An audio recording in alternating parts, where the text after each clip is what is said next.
So the subject of diversity, equity, and inclusion, DEI, is really kind of a major subject.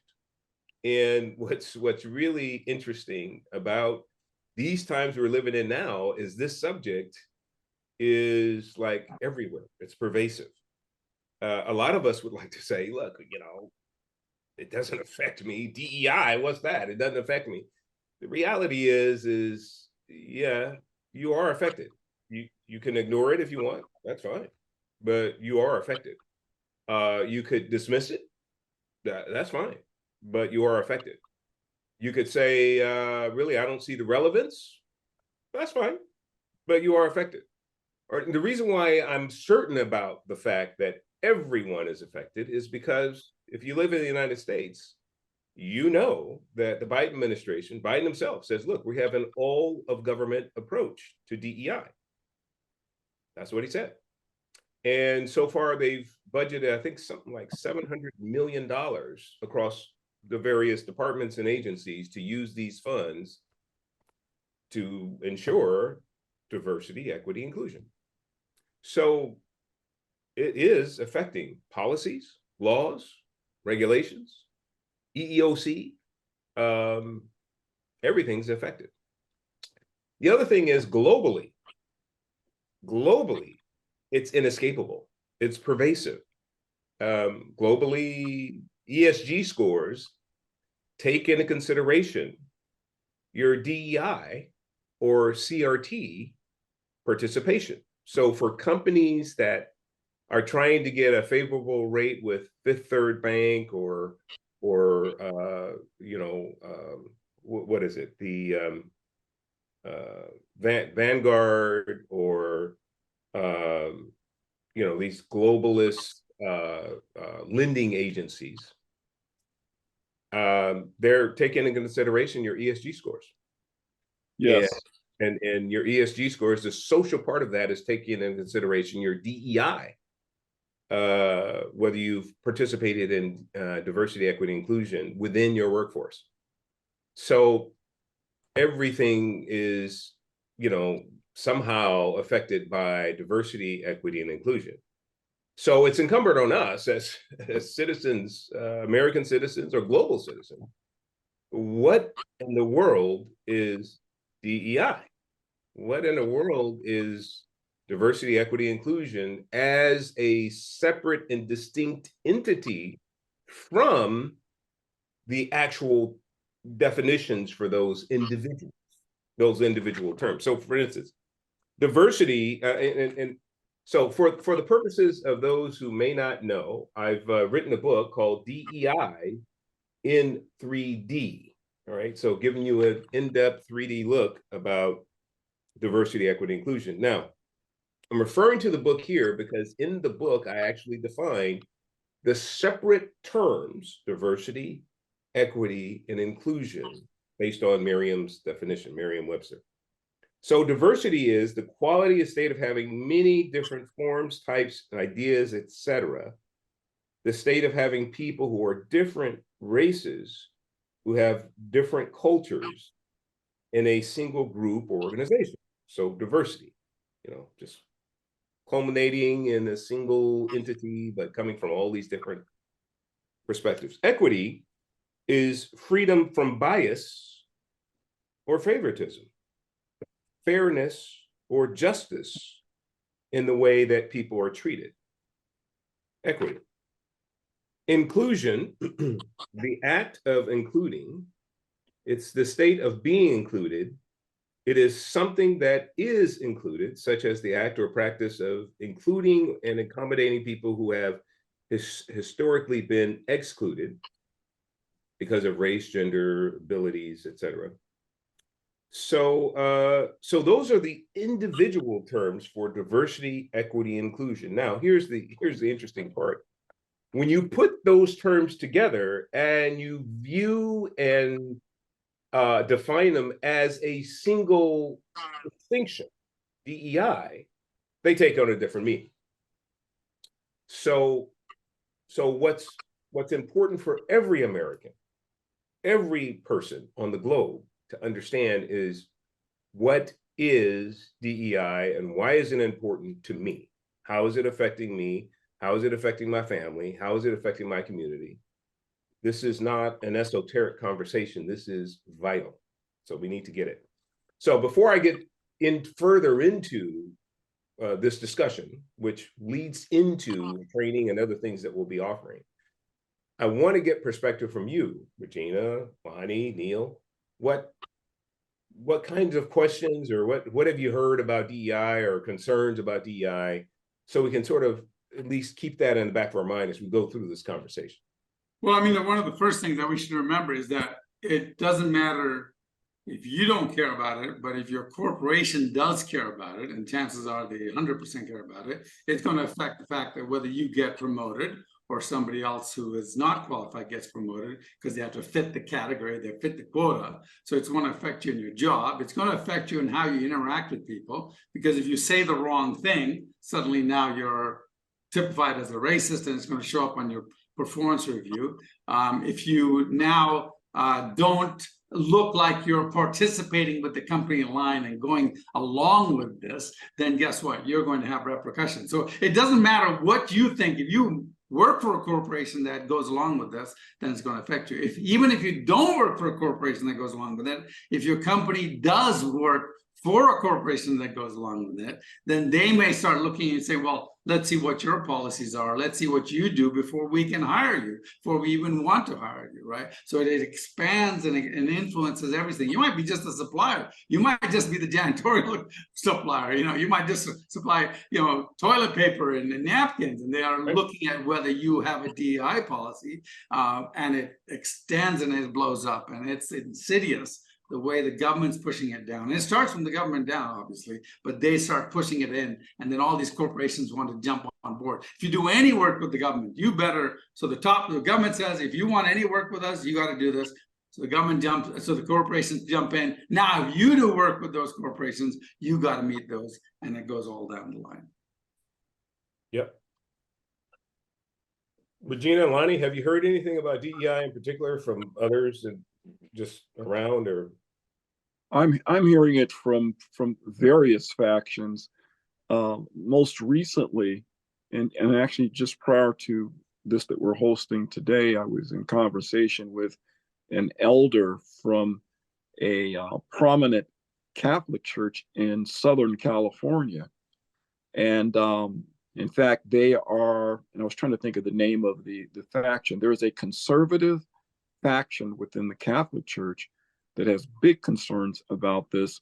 And this particular entity in Southern California, they're the fastest growing Catholic church in Southern California. And the elder has big concerns with this as they move forward, because they're growing by leaps and bounds. And their current facility, because they're a new mission, I believe, within the Catholic Church, they're looking for land.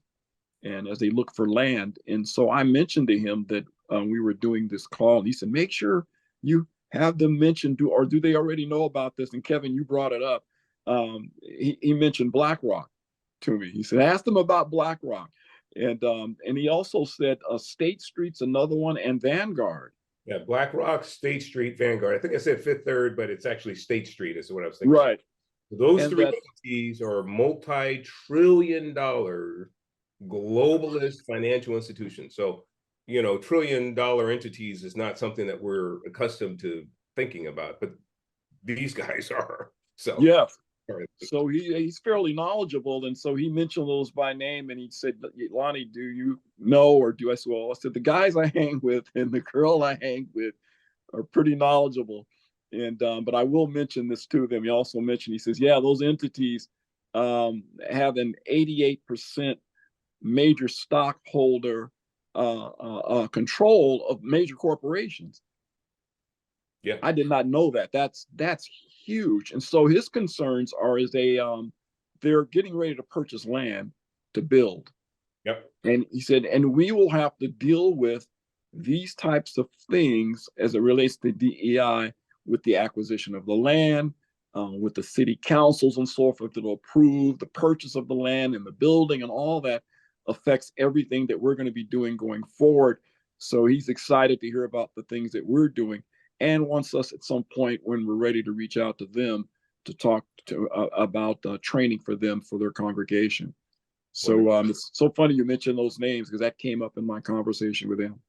Yep, yep, absolutely. Yep. Miss Regina, anything? Always like to do devil's advocate, and I'm wearing red today.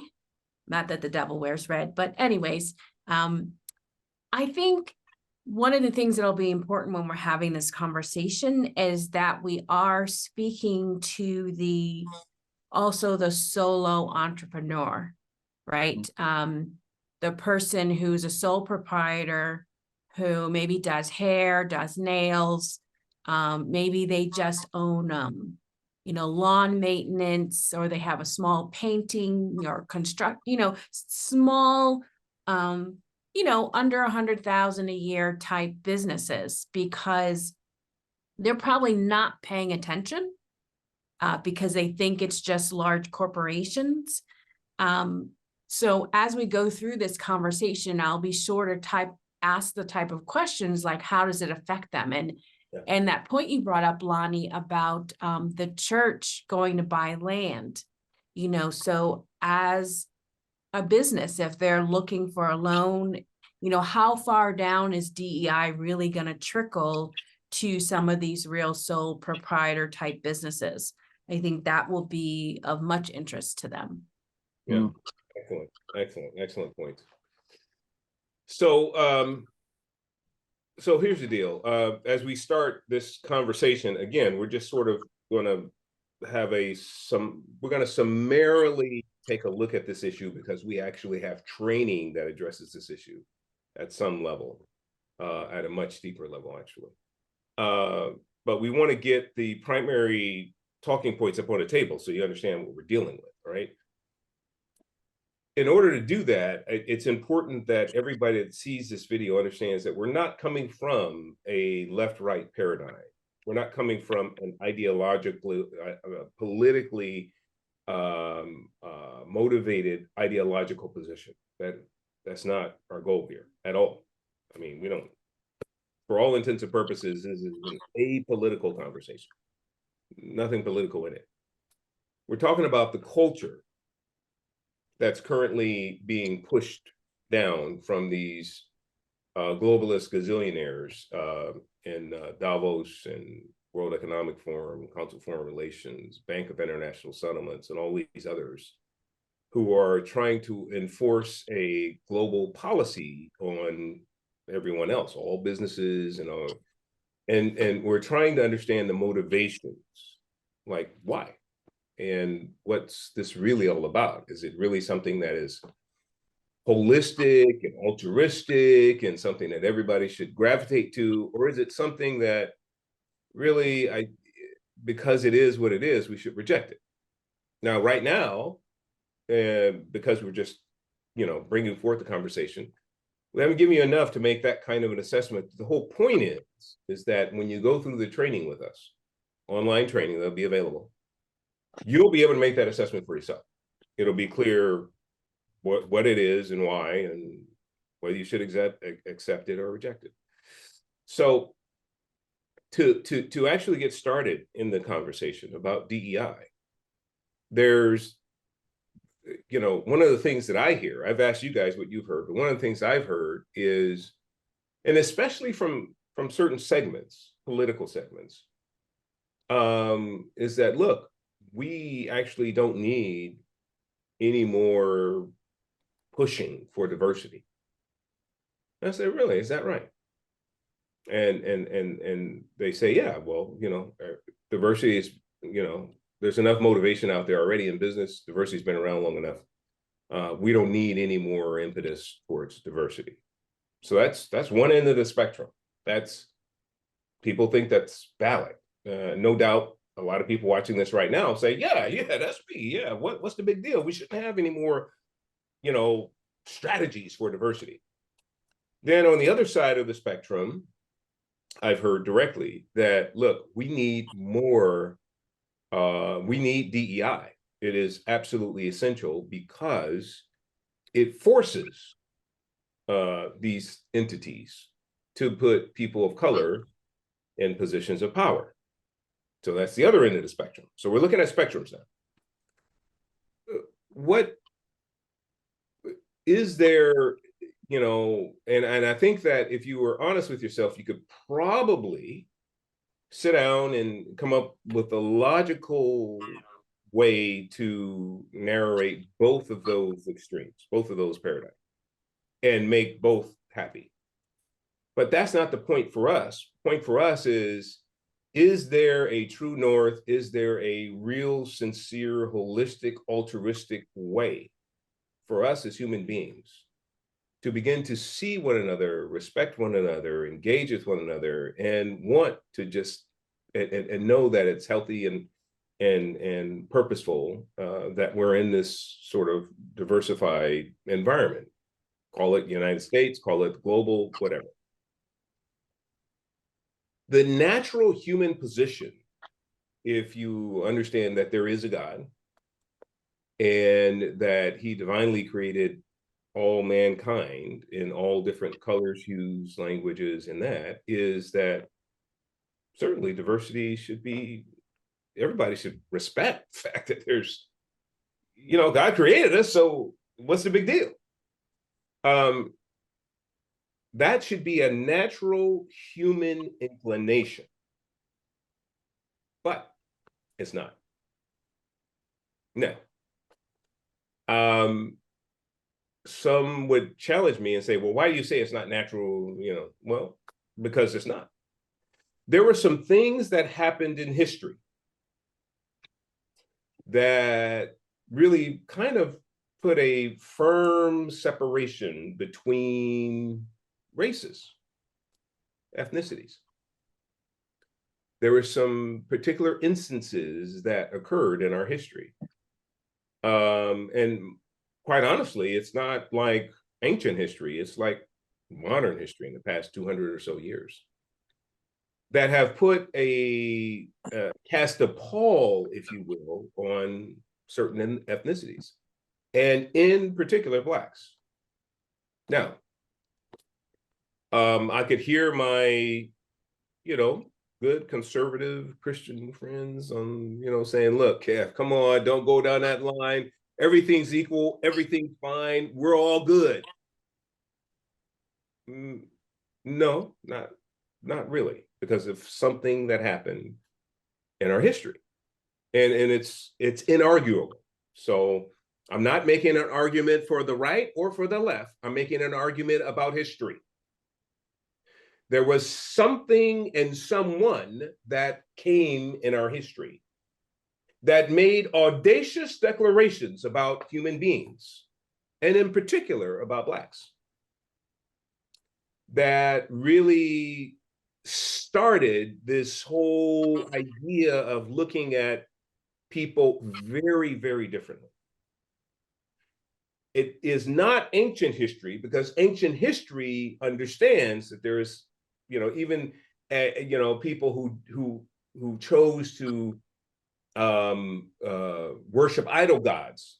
They understand there was a God. They understand that there's different people from different tribal, ethnic, you know, tribe groups and different tribes that were part of ancient history. There was no distinction during all of that time that any particular people group were actually not even human.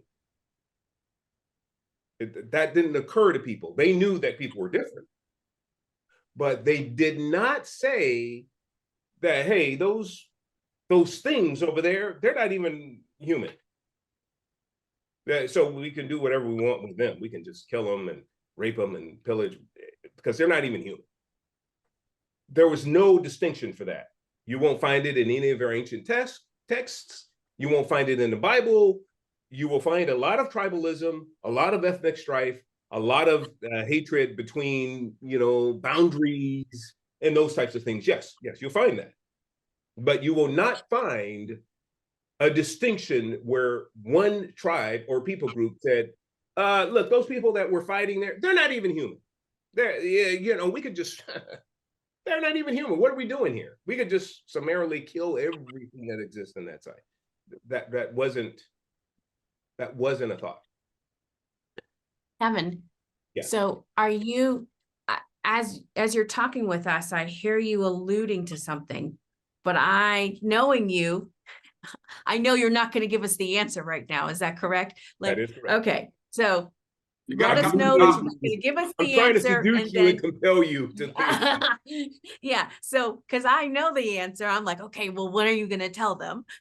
And you're not, because it's in the book and it's in the training, right? Right. And so that's what you want to do and so that's what he's trying to do right now, is to lure you into saying, well, what really is that? And we're going to say it's very training. key, because what Kevin's talking about is actually more than one person. It's a multiple group of people, but what the influence they've had has not only been an influence on society, it's been an influence on science, it's been an influence on academics, it's been an influence on almost every aspect of our lives. And it's infused into this whole concept of why some groups of people, some races, some ethnicities are scientifically different than others. And this is something that the powers to be have glommed onto and saying, well, now we have to atone for these, we have to fix these, but they're fixing it the wrong way. And I think this is where the conference we go to say, look, this is the wrong way to fix these problems. There is a right way to fix the problems. The problems are real. Don't fool yourself. The problems are real. I mean, you can just look around. You can see the plight of the Black family. You can see the economic levels of the Black family. You can see that the plight is real.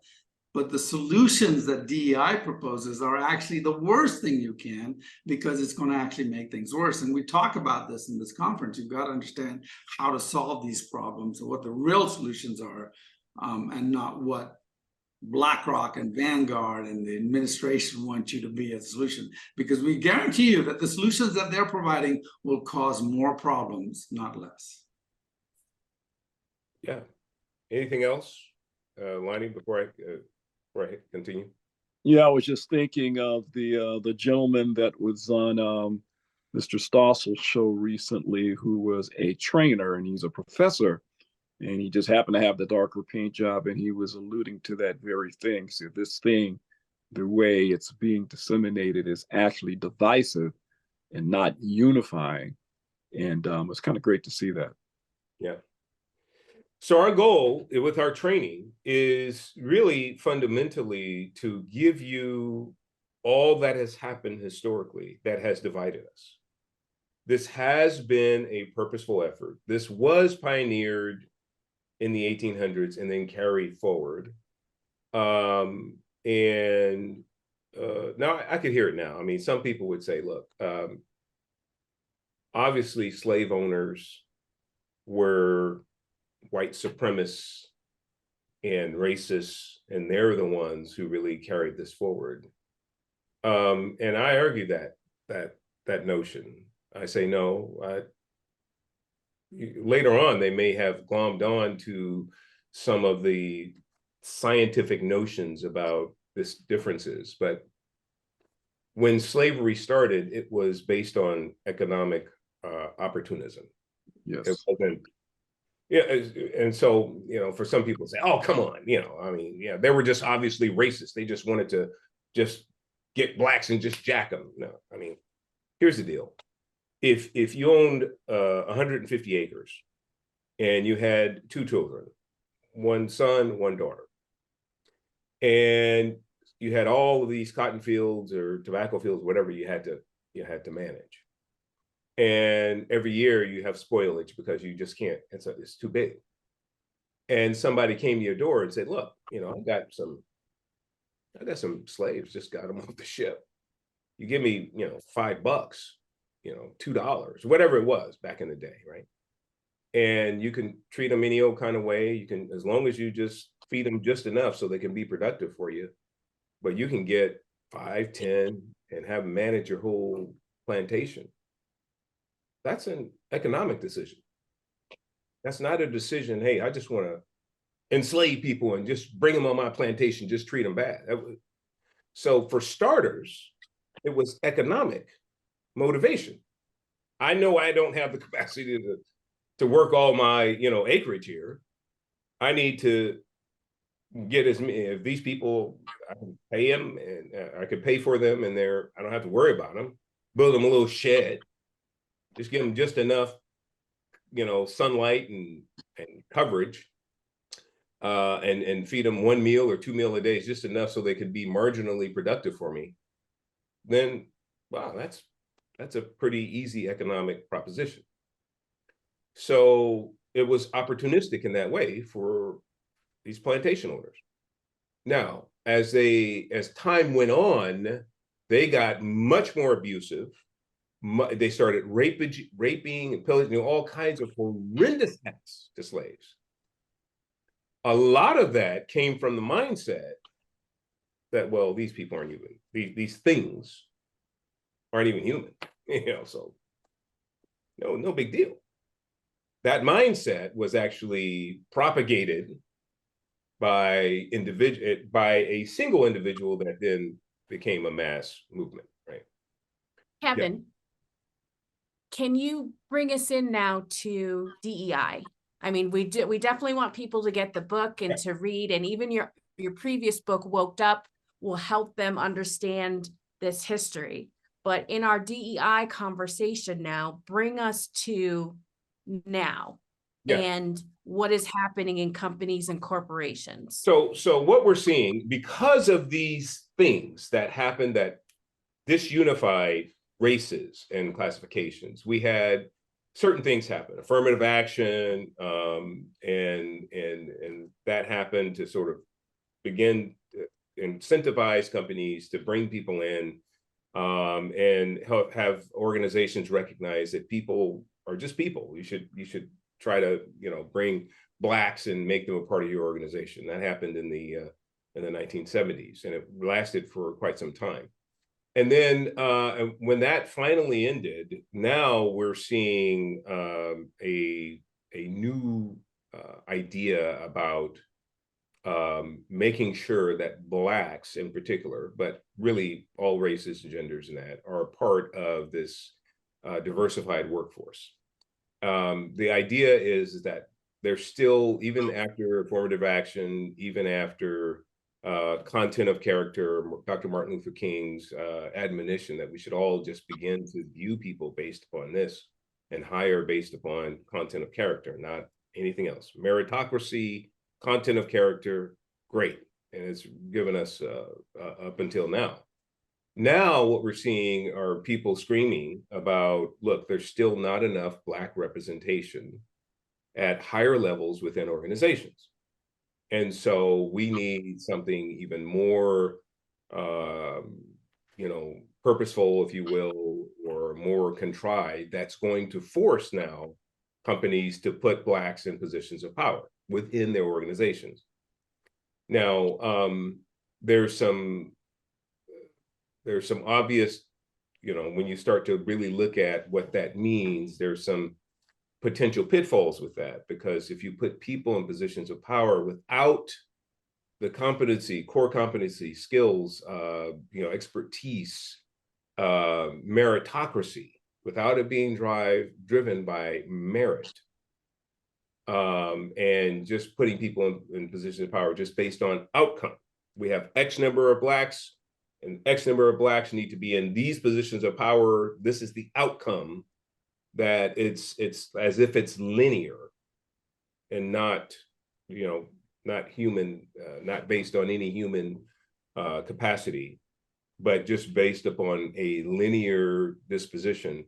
That's when we get into these DEI conversations, because fundamentally what diversity, equity, and inclusion is sort of projecting is that we are going to make sure that we have these different ethnicities, races, these different genders, these different categorizations and positions of power throughout, irrespective, by and large, and you really have to kind of go through it, but irrespective of core competencies or merit.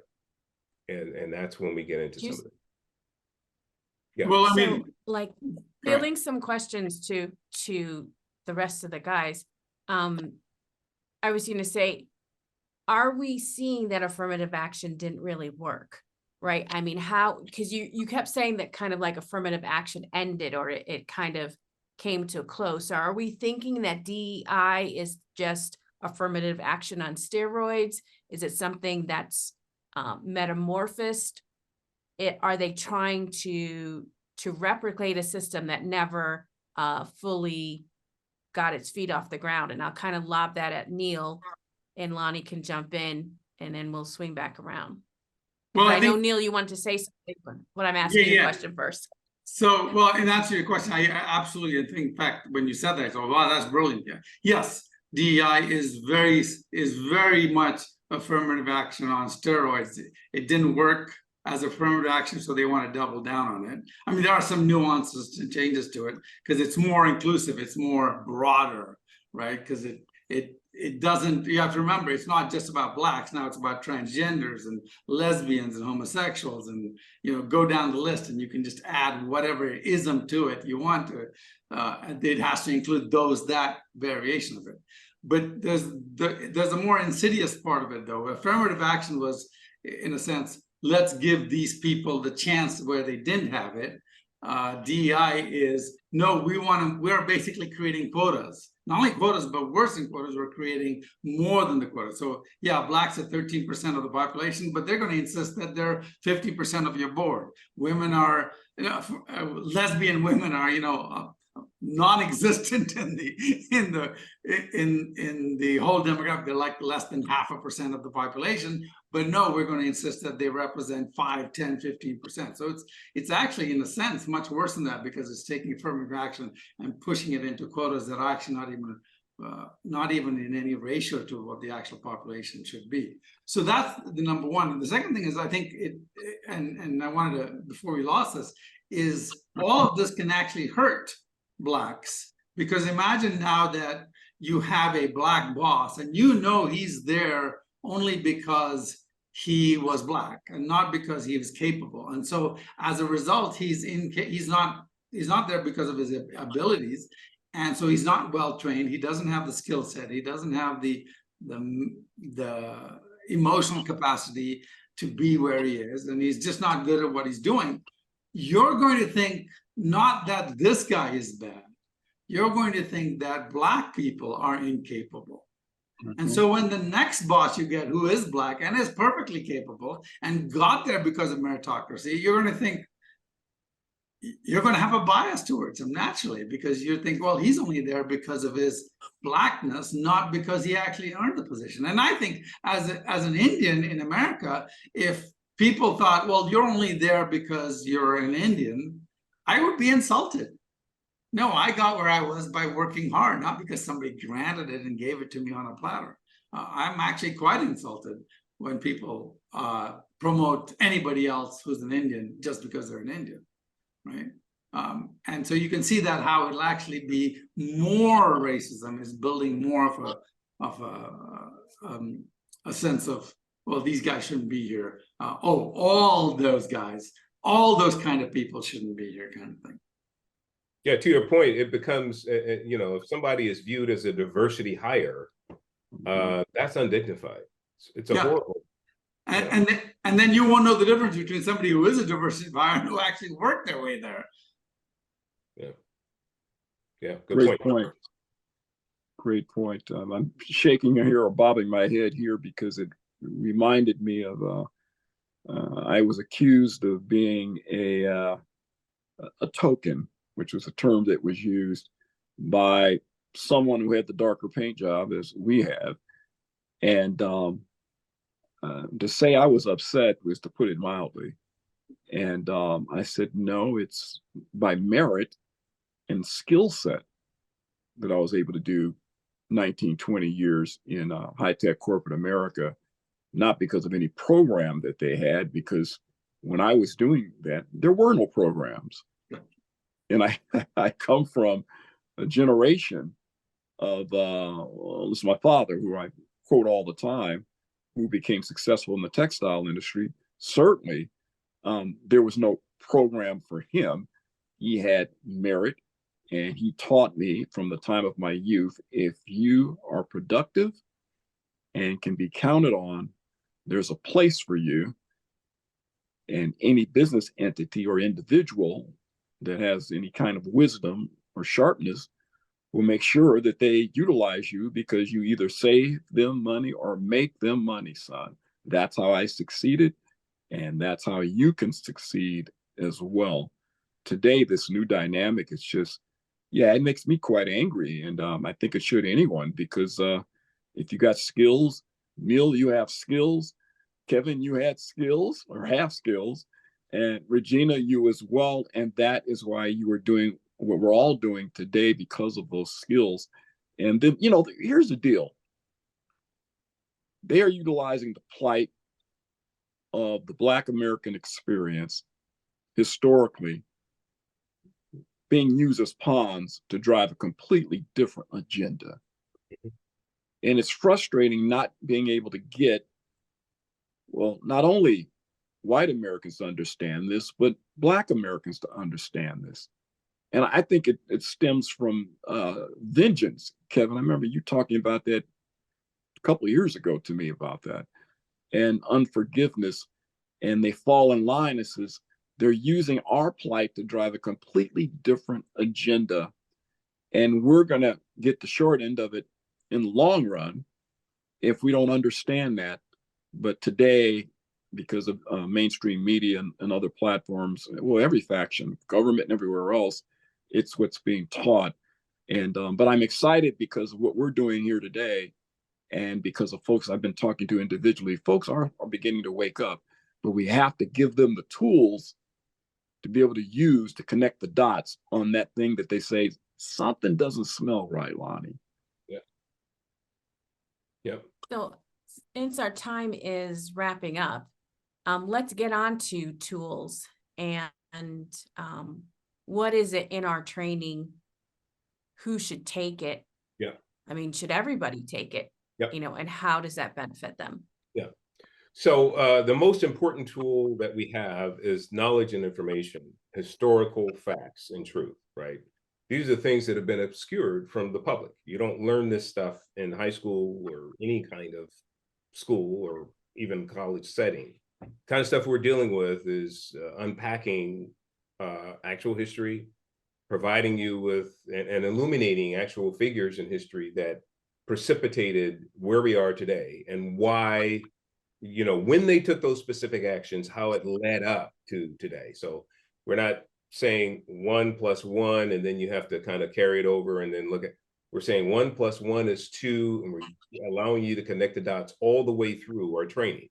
So what you'll see with our training is a real platform that allows you to unify around the things that are true, accurate, just, and righteous between human beings. The ability for us to embrace human flourishing as a result of recognizing that we're all one, that we're unified, that we come from one, like we're all one race, really, one human race, right? But for some, that takes some you got to go through some history. You got to, it's not just, it's one thing to say, yeah, okay, we're one human race, but then inside you're like, no, I don't think I really believe that. It's another thing to actually go through history and actually connect the dots so it becomes undeniable. So that's what we're doing. We're giving you all of the platforms, foundations, the history, and everything that you need so you could, when you see your brothers and sisters of whatever hue, that there is not a disrespect because of their skin color.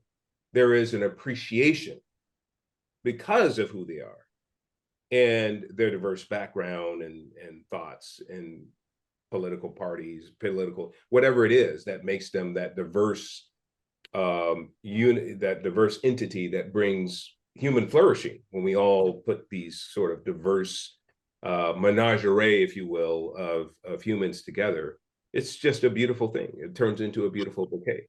So but that is not something that you can just get there by just hiring people, putting them in positions, and then hoping that you can develop a culture that will help people appreciate one another. This is one of the things that if you're a leader in an organization, if you're committed to leadership, I actually like to call this leadership training or an aspect of leadership training. We won't be dealing with basic business distinctions in this, but we're dealing with basic distinctions about humanness in this that every leader needs to understand. And so if you're a leader, a small group leader, a business leader, a mega leader, a global leader, whatever, you need to understand how human flourishing actually is a wonderful, beautiful thing. And especially when we appreciate one another without the disrespect because of melanin or lack thereof, or any other types of assessments we may have because people are different in one way or another. So that's what this training provides. That's what we are going to be delivering. And so we want to alleviate. We want to not only alleviate, but we want to make sure that it doesn't even exist when people say, we need to change all of our curriculum now because Blacks, they really, academically, they're not graduating enough. So we need to change our academic standards. After our training, you'll understand that that is a racist, innately racist trope that you need to stand up against.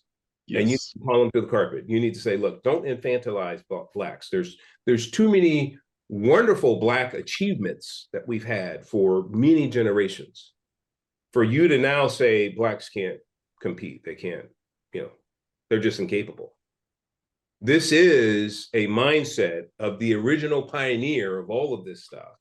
When you say Blacks are innately incapable, that's saying that Blacks are they're kind of subhuman. They're kind of different. And so we're going to give you the tools so you can stand up against this with your school boards, with your, even within your organizations. When they say, well, they may not be fully skilled or competent now, but we kind of have to have them there.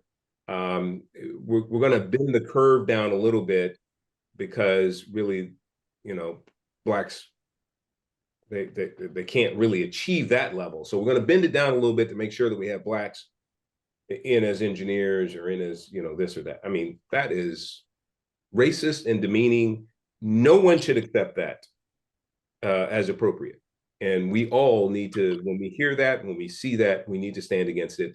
But you will not stand against it unless you have the training to understand where that's really coming from and why that even exists. And so that's what we're delivering with all of this, right? Within our training modules, you'll be really clued in 100% on this stuff. You'll be clued in 100% on history. You'll be clued in 100% on is DEI viable and valid, and or can it be adapted to be still productive and useful if it's not? And you'll be clued in as to whether wokeism, I don't have my woke book, but whether wokeism is something that should be embraced or should not. And so we deal with these subjects: wokeism, diversity. We also deal with other subjects like reparations, systemic racism, racism generally, obviously. These are things that must be discussed. And so our training actually takes you through all of this. Again, I think it's leadership training, but every employee, everybody needs it because we haven't been, this part of history has been obscured or purposely redacted, has not allowed us to understand what happened. And so we need to get up to speed on it. Does that make sense? Neil. Yeah, Neil, tie us into the practicality with faith and families and community. Do you see what I'm asking you? Or not really? No, expand a bit more. Mm-hmm. So we've been talking a lot about history, the people that wrote it, how it's affected. But, okay, so I'm sitting here and I could be saying, okay, well, that's common sense. I know Black people aren't dumber. I know that, there were bad people, but DEI is just something that corporations are doing. Explain how that affects our laws, how it affects our economy, how it affects my family, because it's still very much just a history thing that Kevin is very passionate about, and I can see that. But what does that matter to me, who is the single mom, a hairdresser, and my kids go to public school? Why do I care about DEI? Well, I mean, for one, it is, as we mentioned, it's going to start causing more tension in society. If you have a group of people who think that another group of people have gotten special preference, there's going to be a natural animosity to them. So you might be a mother working on your business, and suddenly there's a guy who lost his job to a Black person, or didn't get the promotion because a Black person got it. Now there's an animosity that's built up there, and that animosity is going to come out in other places. So that's the first place we want to be very careful. The second thing is, whenever the government makes a law and starts interfering with corporations and start telling businesses how to run their business, when it's got nothing to do with rights. Remember, the government's role is only to protect our rights. It's not to help the economy. It's not to, their job is not to hurt the economy, but their job is not there to try and boost the economy, because they don't know what to do about the economy. They're not the experts in the economy. So the government says we want to boost one thing, they're going to hurt another place. So we don't want the government involved in that. So what's going to happen now is the government is going to say, well, you have to force, to get a job with the government, to do this, you have to force a certain group of people to be elevated beyond their abilities. Guess what's going to happen to that corporation? The corporation is now going to be led by people who are not qualified. The total output of that corporation is going to go down. When that output goes down, jobs are going to be lost because they're going to lose business, right? And the United States is going to be less competitive in the world because everybody's forced to do this. So this now affects the common everyday economy. What are they going to do? Well, more people are going to be on welfare. More people are going to be, you can see how this has a trickle-down effect. Is it going to be instant? No, it's going to go over time, and it's going to be gradual as less and less companies are going to be less competitive in the global environment. That affects America globally. Let's talk about faith. When it comes to faith, it's probably not going to affect the stronger churches, but it is going to affect the churches that go woke, right? And the churches are now going woke because we've seen a lot of churches like, oh, we need a pastor diversity. Well, a bunch of folks are like, why do we need a pastor diversity? We've never had problems. In fact, we only have 3 Black people in this church. What's going on here? We've never had problems. They're part of our family. We love them. We appreciate them. Now there's like, oh, wait, there is a distinction between Black people and white people. The Bible doesn't say there is a distinction. Now you actually have a pastor whose job is to identify the distinction. I mean, this can go anywhere. It just really can ruin things. And now you have we already say that, we have Black churches and white churches. And I got no problems with that. People go to where they're comfortable.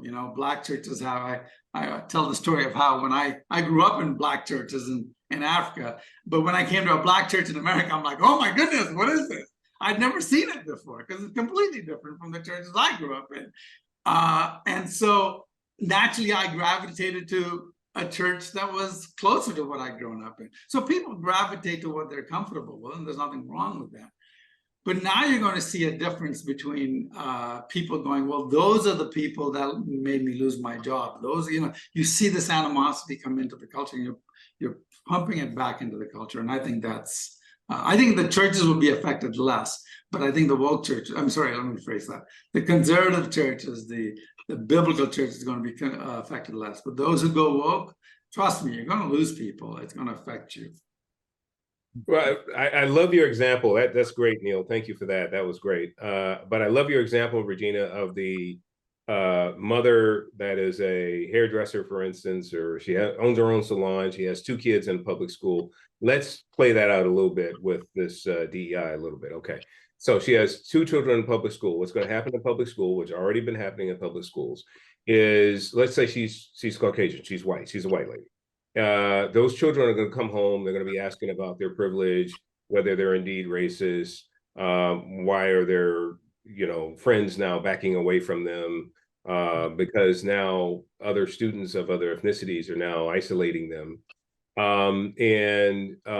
So they're having these other conversations about race issues now they're also going to be the mother who is who owns a salon may want another line of credit. They're going to ask her if she could go into one of these banks that are concerned about ESG scores. Have you gone through racial sensitivity training? What kind of and this is part of their profile, when you apply for the loan, because depending on the bank, that bank can get a better ESG score if they say we've created these loans and given them to these people. All of the people that we created these loans for have said that they've gone through this kind of training and certification, right? So this is how it begins to impact now that mother who was a hairdresser that never thought about this stuff, but now she's being asked these questions, right? So the children are being impacted at their local school because there's this whole big race thing now, and their homework is reflecting it. The curriculum is reflecting it. They're asking questions about their privilege now and whether they're racist and all that as a family is affecting it. The mother is being impacted because she can't get a bank loan unless she says that she's gone through training and certification on racial issues. These are the types of things that begin to show up at even that local, small, one-person business, and it's got an impact. And so so that's why it's important. Everybody needs to understand what it is, what it's not. At least if you go through our training, you'll get trained and you have the possibility of being certified. And you can say, look, yeah, I've gone through the training. Every Black Life Matters has already trained me. I'm good. It's that kind of a thing, right? The other thing I want to mention is that we've had people who went to their corporate DEI training and then came through our training, and they said, after we went through the corporate training, I was afraid to even talk to my Black friends at work because I thought, oh, I might insult them. It might be a microaggression. It might be this. And it didn't unify, it separated us. But after I went through your training, I realized that this is all about unifying us. And I felt much more comfortable talking to my Black friends than before, because our whole thing is, look, we're all the same race. We're all in this together. Here are the reasons. Here's the proof. Here's what you need to know. And this is how you talk about it. Lonnie, to that end, also, there's some segments that you'll have real clarity on. The existing DEI trainings out there cover things like understanding identity and privilege, stereotypes and prejudice and discrimination, language and communication, unconscious bias, partiality, building inclusive teams, cultural competency. These are the things that you will have absolute clarity on through our training. So, so all of the things that are out there, they're being covered individually as individual modules within DEI trainers out there today. You'll actually have, you won't miss any of that. You'll get all of it, but you'll have a more comprehensive, cohesive, connect the dots kind of a look at this stuff, as opposed to, their narrative about where all this stuff comes from. So. Lonnie? I don't even know where to start. So I'll start with a story. You guys know I like to tell stories. As Neil was speaking, I was reminded, and Kevin as well, that during my tenure in working in high-tech corporate America, I went to work for, I won't name the company, I'll just say the world's largest manufacturer of routers. And went to work for that company. And the one thing I noticed is there were quite a few folks that were Indian. A lot of folks that looked like Neil that were there, and they were working. I never thought of it as, that's not fair. There's not a lot of folks that look like me here. So there's some issue with the company because there were a lot of folks there that look like Neil. And that's because I was taught performance sets you apart and your faith in your creator. So that's why the individuals who look like Neil were there, because they had the skill set that was highly needed at that time for network infrastructure. And so I also remember that some years later, Messrs. Jackson and Sharpton used that to beat up on high-tech corporate America. And I had direct experience in understanding that no, they're missing it by a million miles. That's not what's going on. Those who look like Neil, who had the skill set, were in high demand, and I just soon discovered that the school systems in and around the San Francisco Bay Area were deficient in preparing students who look like me for careers in high technology, or even to go to the colleges and so forth once they graduated the K through 12 to pursue careers in high tech corporate America. I had the skill set because the school system I came through in Southern California had a program that allowed us to go to a skill center and learn about the basic rudiments of technology. So I had a general understanding. And so I grabbed a hold of it and ran with it. And I was able to benefit from it going forward. So the things that we're laying out here today just really, and what covers in our program teaches you the true history of what took place and why it took place and why we're where we are today and who the real culprits are. Good. So we've alluded to the fact, if we haven't, I'm about to tell you, that we are going to have a live Q&A session in about 2 weeks.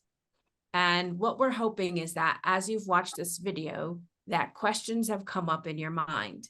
So we want you to message us on our Facebook or Instagram. You can send us a DM. You can also email us directly at info@everyblm.com. The things that I know that we haven't really discussed is, so once I take your training, what do I do? And, does my church need to take this training?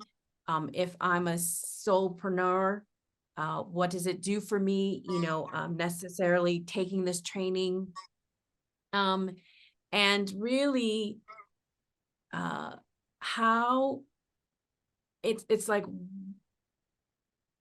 once you've gone through the training, you have this understanding, am I ready to change the world? Is this going to change anything? Me knowing something, how is that going to change my community? How's it going to change my corporation? Can it change my corporation? Can I take this to my HR director? And so we want you to have questions. We want you to ask those questions, because when we come back again on the 25th, it'll be live. This is pre-recorded.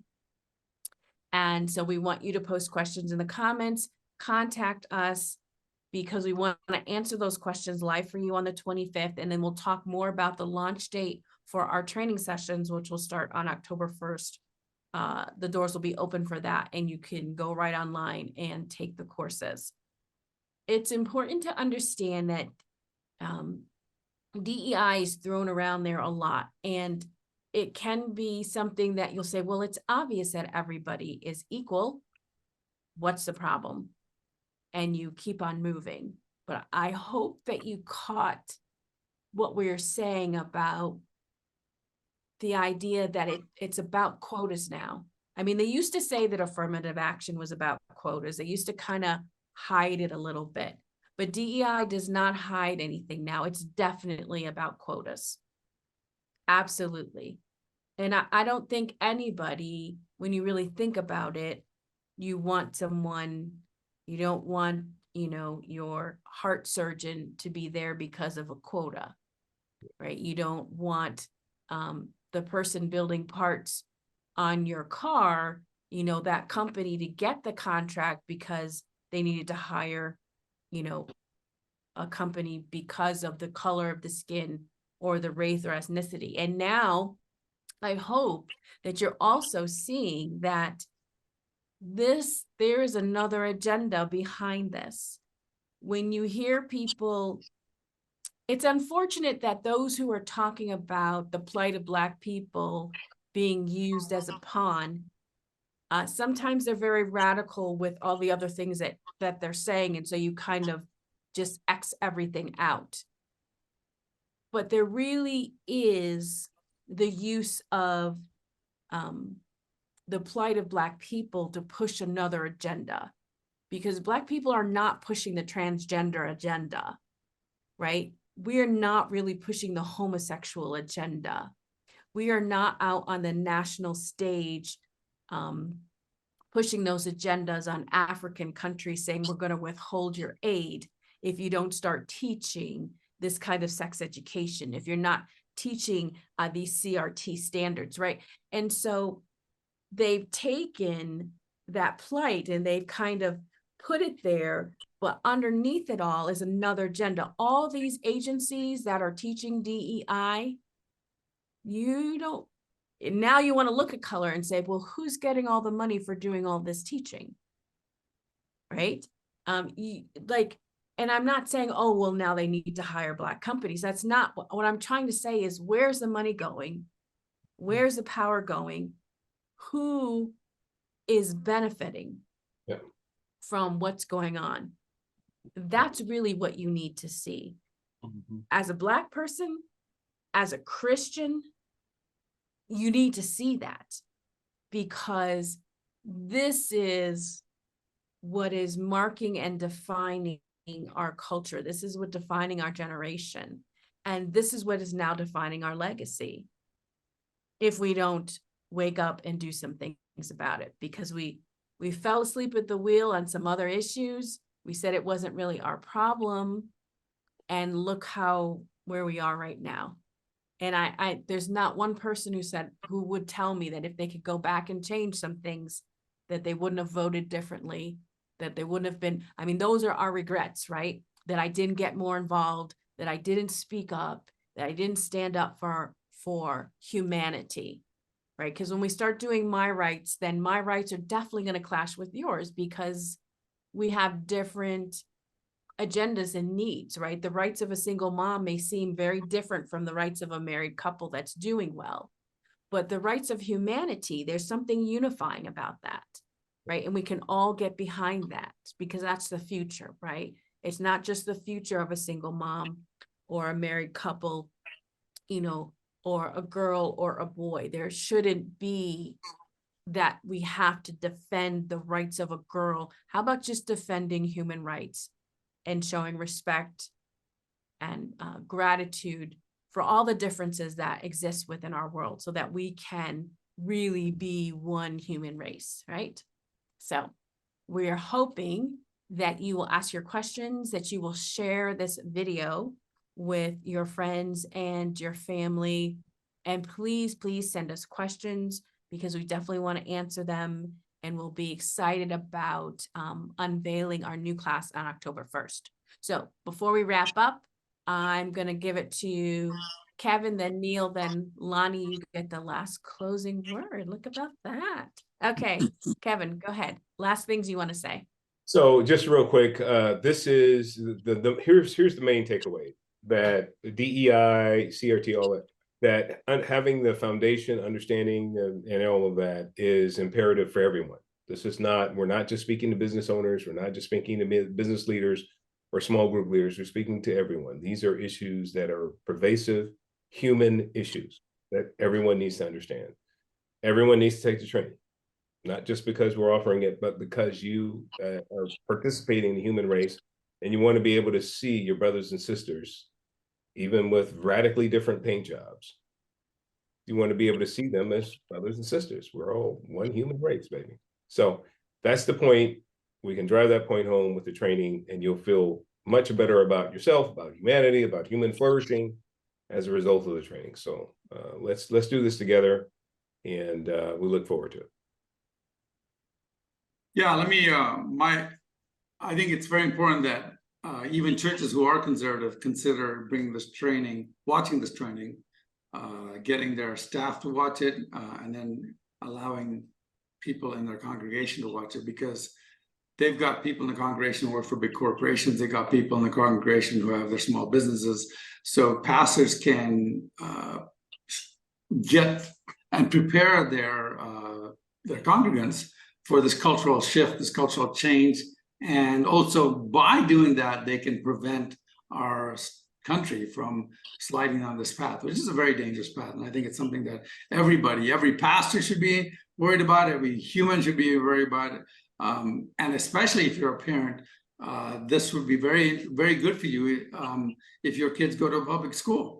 If your kids go to public school, they're going to come back with critical race theory. They're going to come back with all this stuff, and our training kind of tells you the background of it. So you can actually sit your kids down and say, look, this is really what's happening. I want you to understand, we'd love that you are able to pull your kids out of public school, but a lot of parents can't do that financially. So until that point, you need to prepare them. You need to immunize them, if you will, against CRT and diversity training and all that stuff, because they're going to face it not only now, but they're going to face it in college, and they're going to face it in the workforce, and this will help you prepare them.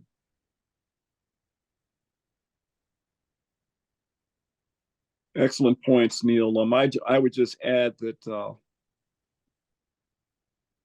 it will give you the tools that you need, the training and certification you'll get from this program we've developed will give you the tools that you need to go into the marketplace, into your job, into your church, into the community, and have the tools to inform and educate those who haven't connected the dots yet, or maybe they understand that there's some core issues, but they don't know why, and you can be able to outline that for them in a way that will help change their hearts and mind.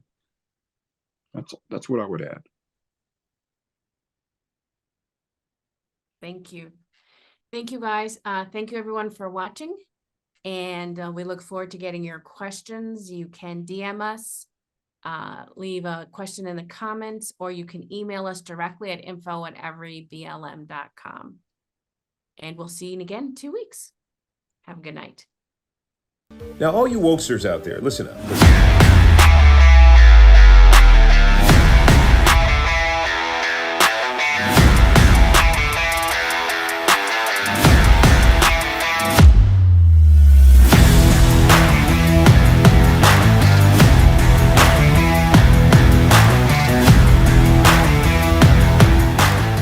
I just want to say that we'll continue to come up with the munitions, if you will, that the faith-based community can use, that's bold enough to stand up and speak truth to power.